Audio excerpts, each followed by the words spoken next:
நான் வேணா அப்பா கிட்ட போய் அவங்க வந்த நோக்கத்தை பத்தி சொல்லவா? சொன்னா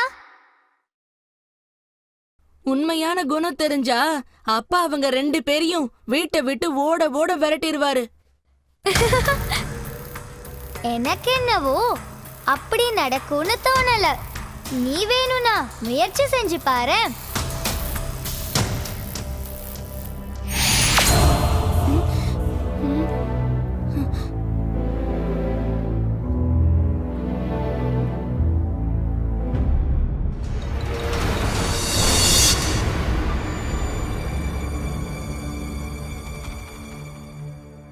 hello, ya Gopal Verma.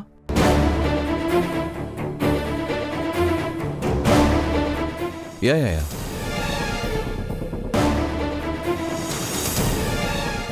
Okay, we'll do that. Ram,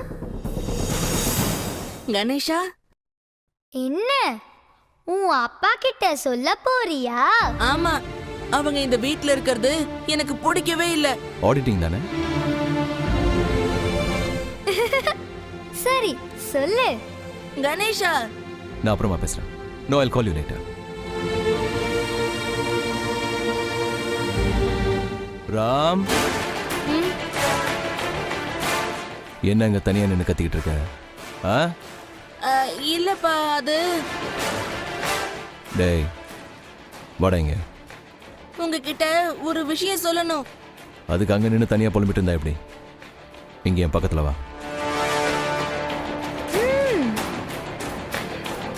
வாடா.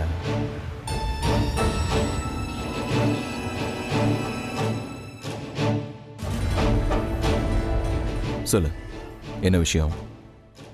சொன்னா நீங்க கோவப்படக்கூடாது. கோவப்படுற மாதிரி சொன்னா சிரிப்பாங்களா? கோவப்படுற மாதிரி எந்த விஷயத்தையும் சொல்லிடாத. எதுக்கு சொல்லணும், எதுக்கு அடி வாங்கணும்? இல்லப்பா, சொல்லியே ஆகணும். இல்லனா எனக்கும் ப்ராப்ளம், உங்களுக்கும் ப்ராப்ளம். அப்படி என்ன நம்ம 2 பேருக்கும் பிரச்சனை வந்துட போகுது? அது வந்துப்பா, அது சொல்லு. அந்த கொளத்துமணி தாத்தாவும் ஷாலினி ஆண்டியும் வந்திருக்காங்கல்ல, அது என்ன பாத்துக்கிறதுக்கு இல்ல. அந்த ஷாலினி ஆண்டிய உங்களுக்கு கல்யாணம் பண்ணி வைக்கிறதுக்கு. என்ன பேசுற ராம்? என்ன பேசுற? என்னங்க இது? ப்ராமிஸா எனக்கும் எங்க அப்பாவுக்கும் அந்த மாதிரி எந்த எண்ணமும் கிடையாது. அப்பா ராம பத்தி சொன்னப்போ கேட்கறதுக்கு மனசுக்கு ரொம்ப கஷ்டமா இருந்துச்சு. அதான் உடனே ராம பார்க்கறதுக்காக கிளம்பி வந்தேன்.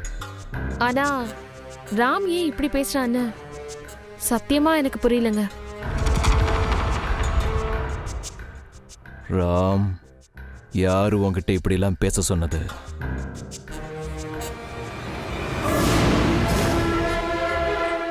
கணபதி.